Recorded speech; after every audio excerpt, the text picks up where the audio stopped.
चलिए, हम लोगों ने अभी तक कितना पार्ट कर लिया था। पार्ट 1 में हम लोग ने डेफिनेशन देखी थी, जिसमें से हम लोगों ने इंडिया की डेफिनेशन, स्टेट्स की डेफिनेशन, गुड्स एंड सर्विसेज की डेफिनेशन, बिजनेस एक्टिविटीज़ है ना, ट्रांजेक्शन मनीज, गुड्स सर्विसेज, कंसिडरेशन, ये सारी चीज़ें हम लोगों ने डिस्कस की, ठीक है ना। अब हम लोग मनी की भी डेफिनेशन हम लोगों ने चेक किया था, स्टेट्स की भी डेफिनेशन चेक किए थे, इंडिया की भी डेफिनेशन चेक किए थे, है ना। तो ये हम लोगों ने सारी चीज़ें चेक की थी। अब जो हम आज हम करने वाले हैं उसके हम लोग आगे बढ़ते हैं, ठीक है, जिसमें हम लोग आज बिजनेस की एक्टिविटी एंड पर्सन, ये तीनों की हम लोग आज डेफिनेशन चेक करें, ठीक है। ओके, चलिए।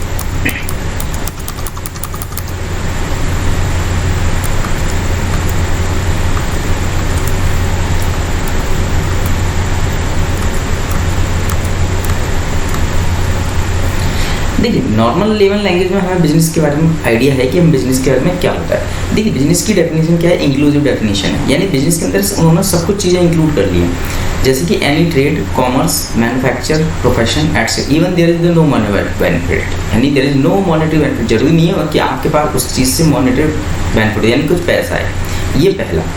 सेकंड है सप्लाई एक्विजिशन और including capital goods and service. अगर आप कोई भी ऐसी सप्लाई करती है जो गुड्स एंड सर्विसेज में जिसमें कैपिटल गुड्स कवर हो और सर्विस कवर हो, देखिए ये है हमारी जनरल एक्टिविटीज़ कहलाती हैं, ये स्पेसिफिक एक्टिविटीज़ कहलाती है, यानी ये इनसे रिलेटेड एक्टिविटी ही है। जैसे कि कोई भी ट्रेड कॉमर्स कर रहे हैं, प्रोफेशन ले रहे हैं, उसके साथ अगर आप कोई भी activity incidentally and ancillary to it है, इससे रिलेटेड कोई भी सर्विस है, जैसे कि आपने यहाँ कार दी और यहाँ कार की आप सर्विसिंग दे रहे हो, तो इसकी एंसिलरी सर्विस है, या आपने यहाँ कंप्यूटर सेल किया, आपने इसकी कंप्यूटर की रिपेयर मेंटेनेंस दे दी, तो ये हम ऐसी एक्टिविटी कर रहे हैं। An activity of the same nature even if no volume and quantity, जरूरी नहीं है जरूर कंटिन्यूटी लेवल की, जबकि बिजनेस में एक्टिविटी कंटिन्यू रहती है ना। फिर गुड्स एंड सर्विस, अब इससे रिलेटेड आपने कोई भी in connection with the commitment and closure, अगर आप देखिए गुड्स एंड सर्विस की सप्लाई की या परचेज की, तो इस केस में हम लोगों ने अगर बिजनेस स्टार्ट किया है या क्लोज किया है, तो ये भी हम लोग क्या माना जाएगा, बिजनेस एक्टिविटी मानी जाएगी। आप देखिए, बिजनेस का मतलब चालू करना नहीं होता, बिजनेस का मतलब क्लोजर भी होता है, वो भी बिजनेस माना जाएगा। Programme facility like the club and association, जैसे कई सारे लॉयंस क्लब, ठीक है, जिवाजी क्लब, तो ये अपने मेंबर्स को क्या देते हैं, सर्विस देते हैं फॉर द कंसिडरेशन पर्पस, तो ये भी क्या माना जाएगा, बिजनेस माना जाएगा। Admission for the consideration to any premises, जैसे कि admission fees of IPL match, है ना, तो ये भी क्या माना जाएगा, entry fees for museum. Okay, service as holder of the office, अगर आपने कोई भी ऑफिस को होल्ड किया है, जैसे कि director, he provide the services to the company, तो ये भी क्या माना जाएगा, बिजनेस की एक्टिविटी में कवर होगी। Excepted in the course of the further trade and profession, activity race and clubbing including by way of total setup, license bookmaker और activity of the license bookmaker in such club. यानी कि देखिए क्या होता है, जब horse race होती है उसमें क्या होता है, कई लोग अपना पैसा लगाते हैं, तो एक सेटलर होता है बीच में, जो सेटल कराता है कि बुकीज के बीच में और आपके बीच में, तो ये जो एक्टिविटी जो करा रहा है पर्सन, वो भी क्या माना जाएगा, जो क्लब है वो एक्टिविटी दे रहा है, वो भी क्या माना जाएगा, बिजनेस में या फिर एनी एक्टिविटी। देखिए, government local as a public authority, अगर public as a public authority work करेगी, जैसे कि देखिए कोई भी रेलवे डिपार्टमेंट है, पोस्ट ऑफिस डिपार्टमेंट है, इनकम टैक्स डिपार्टमेंट, जो पब्लिक से रिलेटेड, इलेक्ट्रिसिटी डिपार्टमेंट है, तो these are the cover in the business activity. Okay, हम लोग और अच्छे से समझेंगे। अब देखिए, अब यहाँ क्या है कि पहले तो हमने क्या पढ़ा कि वो बिजनेस होना चाहिए, अब यहाँ पर लिखा है in course of the further scope of the business, यानी साथ साथ में ऐसी एक्टिविटी होगी जो सिर्फ बिजनेस के पर्पज से की जानी चाहिए।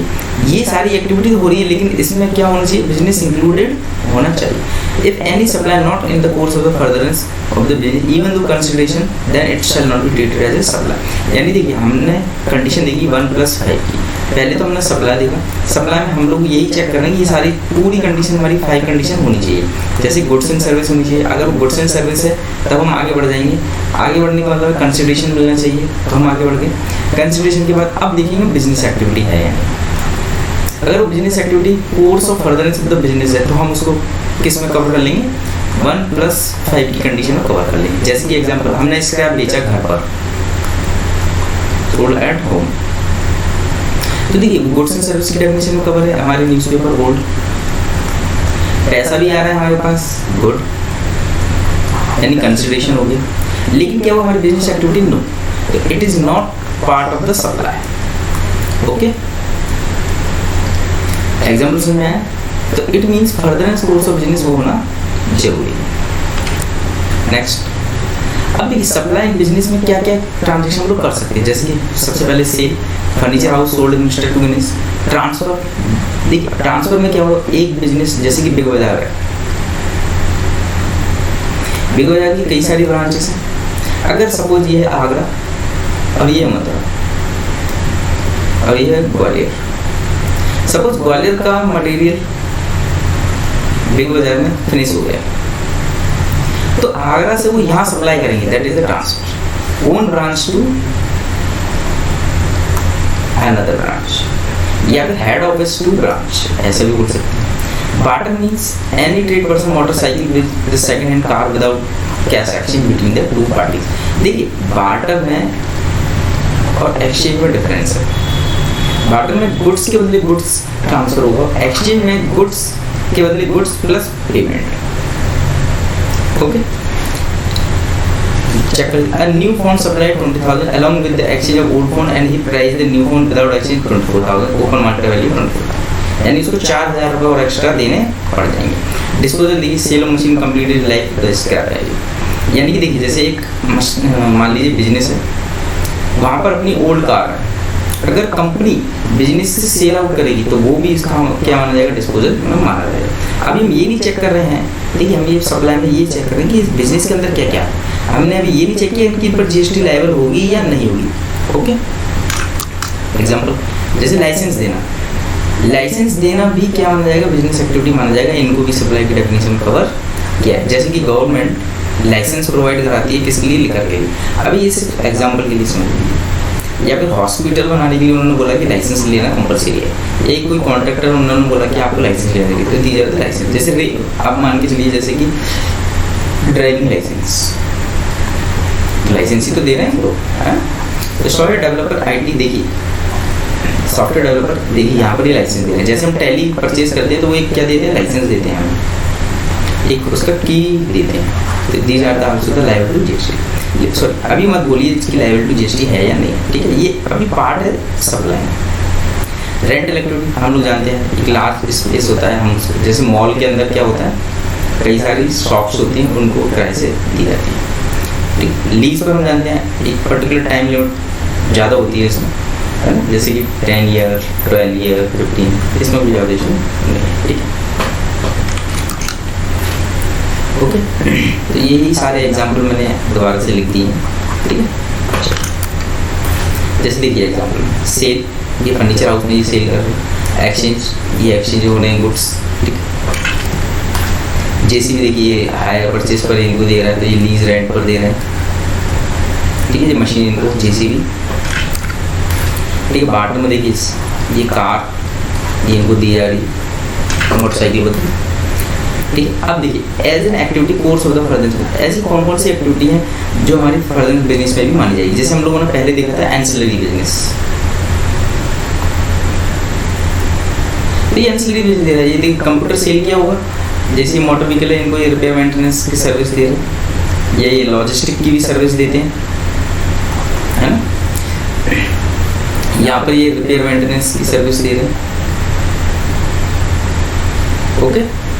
देखिए बिजनेस की डेफिनेशन इज वेरी वाइड, देखिए commitment business and closure business, ये भी किस में माना जाएगा, बिजनेस की डेफिनेशन में माना जाएगा। यानी ये देखिए स्टार्ट बिजनेस कर रहा है, फैक्ट्री में ट्रक आ रहा है और ये फैक्ट्री से ट्रक बाहर ले जा रहा है, ठीक है। देखिए सर्विस वाले क्लब, एक सिटी क्लब है, वो अपने यहाँ क्या कर रहे हैं, क्लब मेंबर्स को electricity, godown, sorry parking facility, ये सब सारी चीज़ें देते हैं, जिम फैसिलिटी देते हैं, है ना, ये सारी चीज़ें।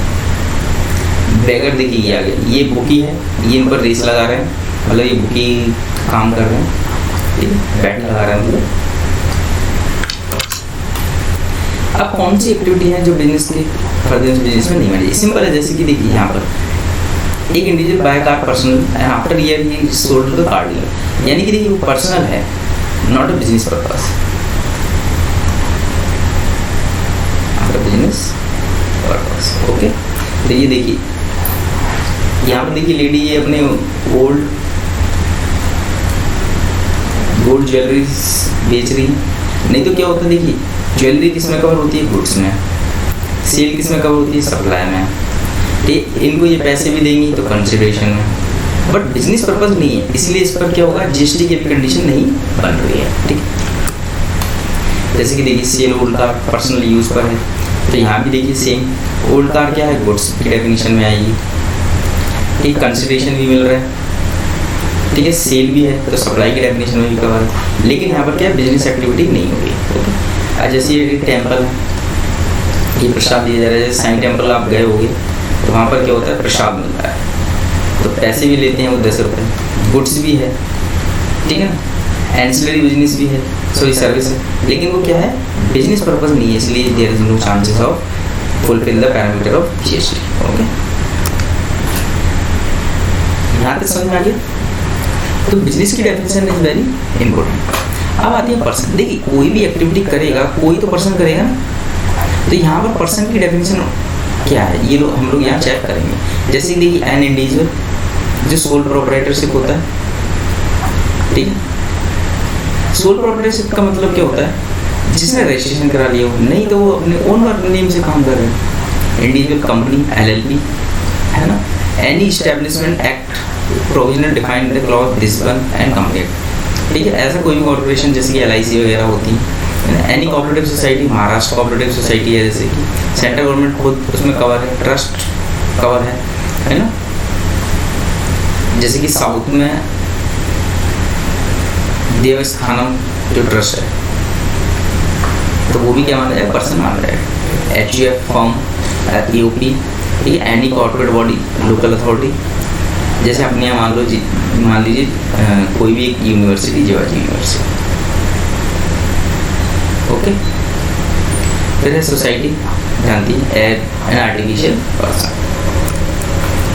जैसे देखिए यहाँ पर सोल प्रोप्राइटरशिप दिख रहा होगा आपको, पार्टनरशिप दिख रही होगी, प्राइवेट लिमिटेड कंपनी दिख रही है, LIC है, ये HUF दिख रहा होगा, ये सोसाइटी दिख रही होगी, है ना, सेंट्रल गवर्नमेंट, स्टेट गवर्नमेंट, ये होता है लोकल अथॉरिटी।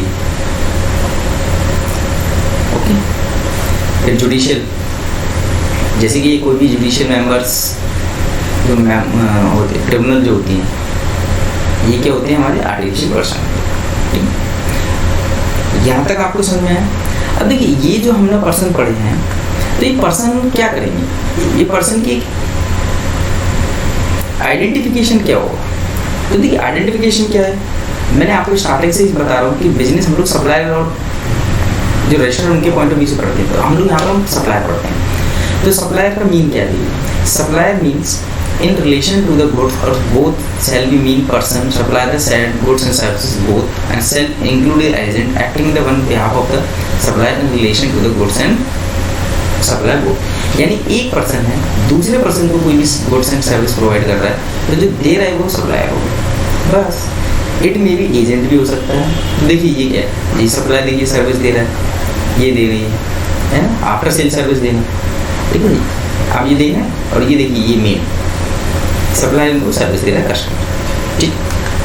अब रिसिपिएंट आ जाइए, रिसिपिएंट कौन, हु इज रिसिपिएंट। देखिए सिंपल है, अगर एक सप्लायर होगा तो ये किसी को भी सर्विस देगा तो हु इज रिसिपिएंट कहलाएगा। अब देखिए सबसे पहले अगर उससे पैसे लेना है तो जो पर्सन पेमेंट करेगा लायबल टू पे कंसिडरेशन, तो वो रिसिपिएंट होगा। जैसे कि मिस्टर ए ने मिस्टर बी को गुड सेल किया तो हु लायबल टू पे अमाउंट, मिस्टर बी, तो बी इज ए रिसिपिएंट, पहला केस। दूसरा, अगर वो कंसिडरेशन पेबल नहीं है और सप्लाई गुड्स पर, तब कौन होगा, तो जिस बंदे को वो डिलीवर गुड्स किया गया है तो वो माना जाएगा जिसके गुड्स पोजीशन में है। और इनमें से कुछ भी नहीं सप्लाई और सर्विस के लिए, तो जिसको सप्लाई और सर्विस दी गई भले ही वो एजेंट के लिए दी गई, यहाँ पर तो कोई ज़्यादा इशू नहीं है। सिंपल सा फंडा है, एक सेलर है और एक बायर है, एक सर्विस सप्लायर है और एक सर्विस रिसीवर। ओके, ठीक। जैसे एग्जाम्पल देखिए, यहाँ पर दोनों केस कवर हो जाएंगे। सप्लायर कौन है यहाँ पर, ये पर्सन ज्वेलर, इसने इसको ओल्ड ज्वेलरी सेल की, ज्वेलर सोल्ड मिसेज बी। देखिए यहाँ पर ये पेमेंट भी करेंगी और गुड्स डिलीवर भी इसी को है, तो सप्लायर हो गया, रिसीवेंट ये। ओके यहाँ तक ठीक है। तो आज हमारा पार्ट 2 फिनिश हुआ। पार्ट 3 भी हम लोग जल्दी लाएंगे, जिसमें भी हम लोग 2 से 3 डेफिनेशन जल्दी से कवर करेंगे। ठीक है, तो आज के लिए इतना, तो हम लोग नेक्स्ट लेक्चर में मिलते हैं। चलिए ओके बाय बाय। चलिए अब लोग आज हम पार्ट 3 करेंगे। पार्ट 3 में भी हम लोग ये देखते हैं कि उसके आगे हम लोगों ने क्या क्या पढ़ना है। ठीक है ना, पार्ट 3 में भी हम लोग डेफिनेशंस को कवर कर रहे हैं। तो डेफिनेशन का पार्ट है, थोड़ा लंबा जाएगा। इट मीन्स हमारे 4 से 5 लेक्चर जो छोटे छोटे ही मैं इसलिए बना रहा हूँ कि आपको जल्दी से समझ में आए। ठीक है ना, तो हम लोग आगे बढ़ते हैं आज के लेक्चर के लिए। चलिए देखिए, हम लोगों ने यहाँ पर पर्सन पढ़ा। पर्सन हम लोगों ने कई पर्सन को चेक किए कि वो एक्टिविटी करेंगे कौन सी, बिजनेस से एक्टिविटी रिलेटेड, जैसे कि individual, actual, company, LLP, firm, local authority, these are the different person. अब हम लोग यहाँ पर पढ़ने वाले हैं डिस्टिंक्ट पर्सन। देखिए डिस्टिंक्ट पर्सन कौन है, सिंपल है, जो हमारे मेन पर्सन है ना, इनके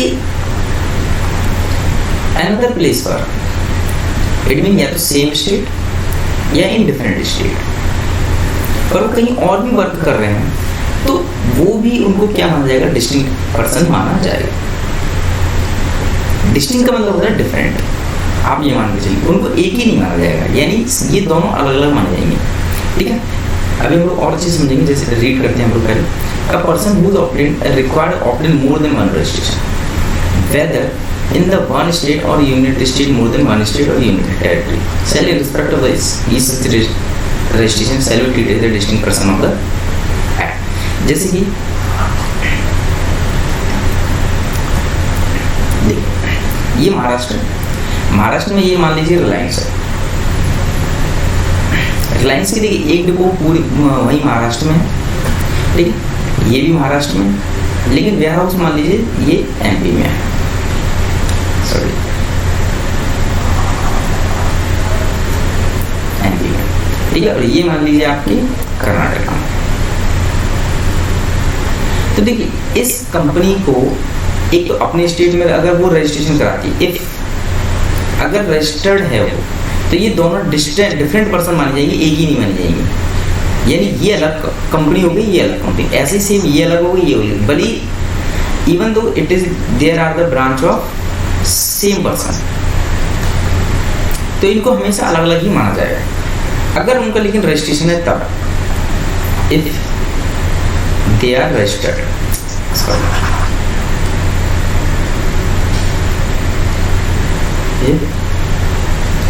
दे आर रजिस्टर्ड पर्सन, ठीक है, और नीड टू बी रजिस्टर्ड।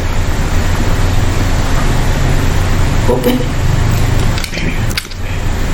तो देखिए ये लिखा है, जिन्होंने ले लिया हो रजिस्ट्रेशन या फिर वो लेना जा रहे हो एक से ज़्यादा रजिस्ट्रेशन, चाहे वो एक ही स्टेट के अंदर हो या एक ही यूनिट टेरिटरी हो या फिर एक से ज़्यादा स्टेट यूनिट टेरिटरी हो, ठीक है, तो उनको हमेशा डिस्टिंक्ट पर्सन ही माना जाएगा, इन दोनों को अलग अलग माना जाएगा,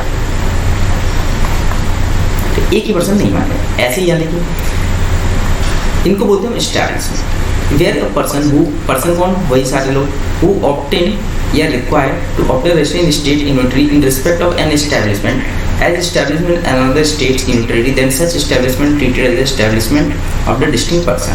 देखिए यहाँ पर ये क्या थी, ब्रांचेस थी रिलायंस की या वेयर हाउस थी, लेकिन यहाँ पर आपकी एंटिटी ही अलग है, मतलब एक ही पर्सन की दो एंटिटी है यहाँ पर हेड ऑफिसर या ब्रांच है ऐसे, ठीक है। यहाँ पर वेयर हाउसिंग वगैरह होता है। चलिए जैसे इसको भी चेक कर लेते हैं। देखिए जैसे कि ये हेड ऑफिस है, जैसे देखिए बैंक है, बैंक का हेड ऑफिस कभी काम नहीं करता, उनकी ब्रांचेस काम करती है, ठीक है। जैसे आरबीआई काम नहीं करती, आरबीआई की कुछ ब्रांचेस काम करती है, तो मेन एस्टेब्लिशमेंट ही जो डिफरेंट है उनके एस्टेब्लिशमेंट माने चाहिए, ठीक है। और एस्टेब्लिशमेंट इज अनदर कंट्री, जैसे यहाँ पर भी देखिए एक एसबीआई की ब्रांच यहाँ है इंडिया में और एक उनकी ब्रांच कहाँ है, सपोज यूके, तो ये एस्टेब्लिशमेंट है। अगर इनको रिक्वायर होगी रजिस्ट्रेशन की तो ये भी क्या माने जाएंगे, डिफरेंट पर्सन। जैसे SBI ब्रांच और bank for the purpose of IGST where a person establishment India and any establishment outside India then establishment treated as establishment of district.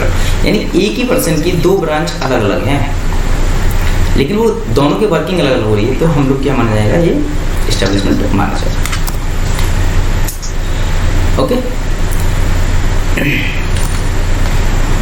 तो ये हमारी क्या हुई, आज 6 लेक्चर हम लोग कंप्लीट कर चुके हैं। यहाँ पर हम लोग एक ही डेफिनेशन है डिस्टिंक्ट पर्सन की, तो हम लोग यहाँ पर ही देखते हैं, है ना। तो ये हमारा डेफिनेशन का 6 पार्ट कंप्लीट हुआ। हम लोग आगे इसके नेक्स्ट पार्ट हम लोग देखेंगे, ठीक है। चलिए, ओके।